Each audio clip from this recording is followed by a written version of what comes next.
नमस्कार बंधुरा राखिर किचेने आपनादेर स्वागत। आज के आमी आपनादेर साथे शेयर करते चलेछि षष्ठी स्पेशल थाली, जेखाने आमी सार्व करब गरम गरम भात साथे बेगुन और कालो जिरे दिए सुंदर करे इलिश माछ, सर्षे इलिश, चिंगड़ी माछेर पकोड़ा और माछेर तेल, साथे थाकबे रसगोल्ला, दई और होच्छे शशा। तो चलुन देखा जाक कि करे आमी पुरो थालिटा रेडी करब। तो सबार आगे आमी बानिये फेलबो होच्छे इलिश माछेर फार्स्ट रेसिपि। तार जोन्नो आमी इलिश माछगुलोके भालो करे धुए आँच छाड़िए तार मध्य नुन हलुद माखिए नेब। प्रथमे आमी 1 चामच मतो लबण दिए दिलाम और 1 चामच मतो हलुद दिए तारपर सामान्य परिमाण लंकार गुঁড়ো दिए एटाके खूब भालो करे मिक्स करे नेब। आमी हाथ दिए मिक्स करे निये किछुक्षण रेखे दुटो बेगुन निয়েছি आमी, बेगुनटाके खूब भालो करे केटे नेब।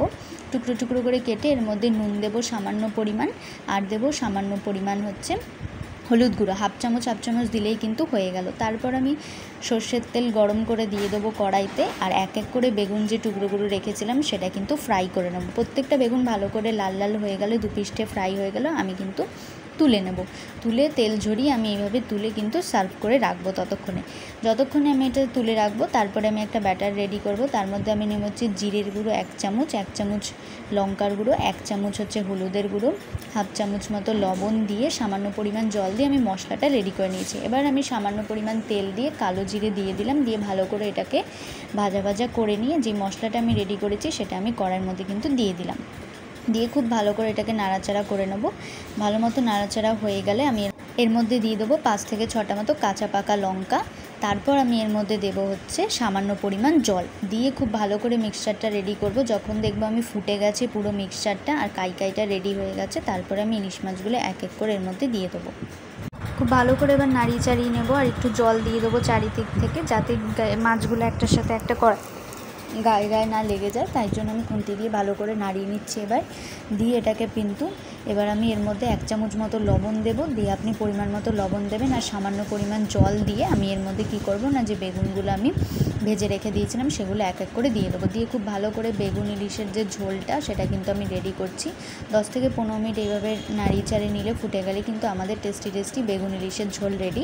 তারপর আমি কি করব, শিলের মধ্যে আমি বাটার জন্য বিভিন্ন মশলা নিয়ে নেব। কালো সর্ষে নেব আমি 1 চামচ মতো, 1 চামচ সাদা সর্ষে নেব। তারপর আমি 5 থেকে 6টা মতো কাঁচা পাকা লঙ্কা নিয়ে আর হাফ চামচ মতো নুন নিয়ে আমি খুব ভালো করে এটা মিক্সচারটা রেডি করব। মিক্সচারটা রেডি হলে এটা আমি কড়াইতে দিয়ে দেবো মিক্সচারটা। কড়াই কিন্তু আমি গ্যাস অন করে নিই। তারপর আমি এর মধ্যে ছোটো চামচের 1 চামচ মতো হলুদ গুঁড়ো, হাফ চামচ মতো লবণ, একটুখানি পরিমাণ চিনি দেবো হাফ চামচ মতো, দেওয়ার পরে আর একটু পরিমাণ কালো জিরে আমি অ্যাড করে এবার দেবো হচ্ছে তেল, সর্ষের তেল, পিওর খাঁটি সর্ষের তেল দিয়ে খুব ভালো করে আমি মিক্সচারটা কিন্তু বানিয়ে নেব। মিক্সচারটা বানানো হয়ে গেলে এবার যে ইলিশ মাছগুলো আমি ভেজে আরও রেখে দিয়েছিলাম সেই মাছগুলো এখানে দিয়ে মিক্সচারটার সাথে সামান্য পরিমাণ জল অ্যাড করে খুব ভালো করে এবার গ্যাসটা অন করে দেবো আমি, আর দিয়ে দেবো 4-5টা কাঁচা লঙ্কা, কাঁচা পাকা লঙ্কা, আর ওপর থেকে কিন্তু গার্নিশের জন্য আমি সর্ষের তেল দিয়ে দিয়েছি। দিয়ে খুব ভালো করে আমি সর্ষে ইলিশ এবার রেডি করে রাখবো।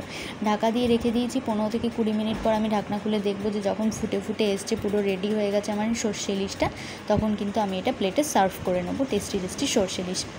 এবার আমি বানাবো হচ্ছে চিংড়ি মাছের পকোড়া, যার জন্য আমি চিংড়ি মাছ কুচো চিংড়ি নিয়ে নিয়েছি থালার মধ্যে। তারপর আমি দুটো বড় সাইজের পেঁয়াজ কুচি কুচি করে কেটে নিয়েছি। এবার আমি এর মধ্যে দেবো কাঁচা লঙ্কা আর কয়েকটা রসুন আমি কোয়া ছাড়িয়ে নিয়েছি আর কাঁচা লঙ্কা কুচি দিয়েছি।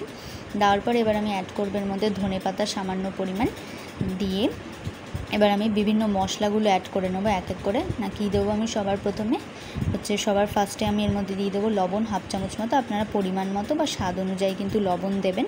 তারপরে আমি এর মধ্যে দিয়ে দেবো হলুদের গুঁড়ো ছোটো চামচের হাফ চামচ মতো হলুদ গুঁড়ো। দেওয়ার পর তারপর আমি এর মধ্যে দিয়ে দেবো হচ্ছে কিছুটা পরিমাণ চিনি, কারণ চিনি থাকলে একটা মিষ্টি ভাব আসে, সেই জন্য কিন্তু একটু চিনিটা অ্যাড করে দেবো যাতে ভালো হয়, ক্রাঞ্চি হয় খেতে, ওই জন্য। এবার আমি এর মধ্যে বেসন দিয়ে দেবো, বেসন দিয়ে পরিমাণ মতো বেসন দেবো, মোটামুটি আমি 1 থেকে 2 হাতা মতো বেসন দিয়েছি। দিয়ে খুব ভালো করে এবার মেখে নেবো চিংড়ি মাছের পকোড়া বানানোর জন্য। যখন রেডি হয়ে যাবে এটা আমার, তখন আমি কড়াই গ্যাসে বসিয়ে দিয়ে এবার দিয়ে দেবো সাদা তেল ফ্রাই করার জন্য। তেলটা যখন গরম হয়ে যাবে আমি এক এক করে এরকম পকোড়ার সাইজ করে কেটে নিয়ে পকোড়াগুলো এক এক করে তেলের মধ্যে ছেড়ে দেবো আর ভালো করে কিন্তু নাড়িয়ে চাড়িয়ে নেবো যাতে দু পিঠটায় ভালো মতো কিন্তু ফ্রাই হয়ে যায়। যখন দেখবো এরকম লালচে মুচমুচে হয়ে এসছে তখন আমি বুঝবো চিংড়ি মাছের পকোড়া কিন্তু রেডি। তখন আমি এক এক করে তুলে প্লেটে সার্ভ করব। তারপর আমি আমার ফ্রাইং প্যানের মধ্যে দিয়ে দিয়েছি সামান্য পরিমাণ সাদা তেল দিয়ে, এর মধ্যে কালো জিরে কিছুটা ফোড়ন দিয়ে দিয়েছি।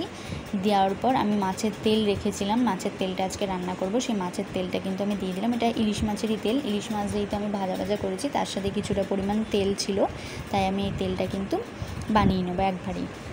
তেলটা দেওয়ার পর এটাকে আমি খুব ভালো করে আগে ফ্রাই করে নিচ্ছি, খুব ভালো মতো একটা ফ্রাই হবে, একটা দারুণ সুন্দর গন্ধ এসছে, আপনারা রান্না করলেই দেখতে পাবেন। তারপর আমি এর মধ্যে 3টে ঝাল মতো কাঁচা লঙ্কা দিয়ে দেবো, দিয়ে কিন্তু আমি রেডি করে নেবো আমার ইলিশ মাছের তেলটা। পুরোটা রেডি হয়ে যাওয়ার পর এবার আমি থালি সার্ভ করব। ফার্স্টে আমি ভাত দিয়ে দেবো 1 বাটি, তারপর আমি সর্ষে ইলিশ দিয়েছি, তারপর আমি বেগুন ইলিশ দিয়েছি। দেওয়ার পর এবার চিংড়ি মাছের পকোড়াগুলো আমি এক এক করে সাজিয়ে দিচ্ছি প্লেটের মধ্যে। দেওয়ার পর এবার আমি কি করব না, এবার আমি যে তেলটা নিয়েছি সেই তেলটা আমি বাটি থেকে তুলে, রেডি হয়ে গেছিলো যেহেতু তেলটা, এটা আমি এবার দিয়ে দিলাম সাইডে কিছুটা, আর কিছুটা শসা দিয়ে দিলাম অ্যাজ এ স্যালাড হিসেবে আমরা খেতে পারি সেটাকে। আর আমি এবার অ্যাড করব 2টো রসগোল্লা আর টক দই। রসগোল্লার টক দইটা যেটা, সেটা আমি বাইরে থেকে কিনে এনেছিলাম, আর বাকিগুলো আমার নিজের বানানো, পুরো রেসিপিটা দেখেছেন আপনারা।